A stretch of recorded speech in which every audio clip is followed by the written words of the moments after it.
Okay, yeah, it's working. Thank you everybody for coming. Today I want to talk to you a little bit about vaccinating your children. Over the years, scientists have developed vaccinations that have helped dramatically reduce the amount of outbreaks of communicable diseases in our country today. You may have been seeing it in the news a lot lately in reference to the measles outbreak in California. One little story you may not have read about was a little boy that lives in Marin, California. He's 6 years old, and he was diagnosed with leukemia when he was 18 months old. He went through 3 years of chemotherapy, and after the 3 years of chemotherapy, his parents got wonderful news. He was in remission. Now he's trying to go to school with his friends and lead a normal life, but his little immune system has not yet rebuilt itself from the chemotherapy, so he cannot be revaccinated. Marin, California, where he lives, in his school district, they are their percentage is 6.45% have a personal belief exemption for vaccinating their children. California allows with this exemption children that are unvaccinated in the schools. Marin, California is the highest in the state of California for allowing these exemptions. He is a personal, they allow all sorts of children who have not been vaccinated, whooping cough, pertussis, you've got measles, polio, mumps, rubella, all of it. So today I want to talk to you a little about why should immunize our children. If you choose not to immunize your children, what extra precautions or definite layers you have to do to protect not only yourself, your children, but the children that they come in contact with. And then thirdly, what would happen in our country today if we stopped vaccinating our children? There are 5 primary reasons why we vaccinate our children. They can save your life. Yes, some of the side effects, the redness of the area, a little fever, what have you, is it's harmful. It's not harmful, but it's annoying, but it's far worse than the long-term prognosis that you could get from having the disease itself. There are many of these threatening diseases have been virtually eradicated from our country. Very rarely see them. Polio is the only one that's been identified in the country as being completely eradicated from the planet. There's been no new cases. They're safe and effective. The side effects are very rare. These vaccines protect the people that you care about. It's not only about you. It's not only about your children, but it's about those that surround you.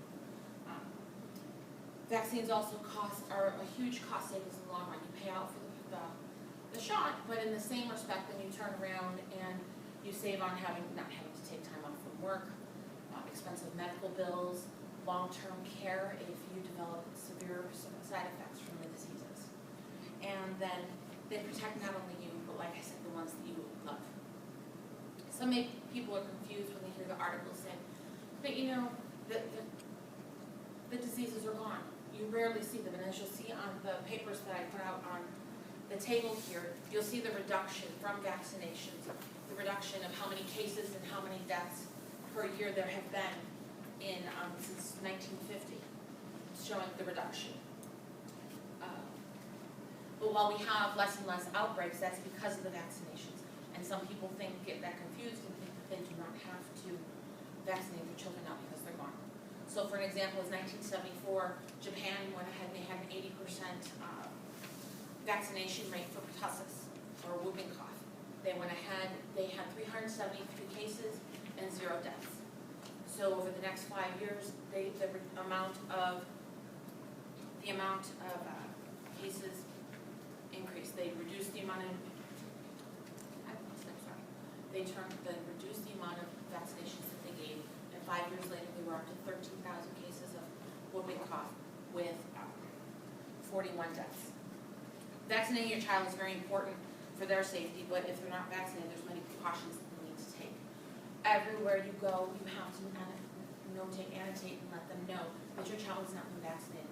Every doctor, every hospital, every school, because if something happens, they need to know that might be a problem. They also, you need to make sure the records are completely up to date, and to ensure that, if there is an outbreak, that they are aware that your child doesn't have it. when there's an outbreak in the community and your child's been exposed, there is a time frame and window that they can check to see if they can still get the shot. But if you've already had your child immunized, then there's not an issue.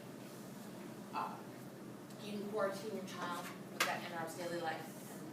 And then you can ensure that everyone around you understands the incubation periods, because you don't know who's contagious and who's not. You could be contagious and she could not be vaccinated, and due to incubation period, you won't know. You wouldn't know until it was too late. What happens to our country? What happens to our country if we stop vaccinating is that those numbers that you see all on those papers will climb. They will climb. The diseases have not completely disappeared. They're just very, very rare to be found, especially in the United States. But as we've seen with the measles outbreak in California, it has not gone in other countries. And with the freedom of travel that there is now today, and the frequency of travel, it can easily be brought into our country. It could be communicated to your neighbor. So a person who has been vaccinated against these diseases cannot contract these diseases, and they cannot spread them. So from my heart to yours, I would tell you to please vaccinate your children. If you have not been vaccinated, get those vaccinations, because if it doesn't come down, because if it happens, that you get that disease of your child, that's that dire chance of fatality worth it. Children are a precious gift and should be protected. Their fear should be nothing more than the monsters that they think are under their bed or the things that go bump in the night. They shouldn't have to worry about if their friend is going to kill them. Thank you all for coming. I appreciate you taking this time to listen.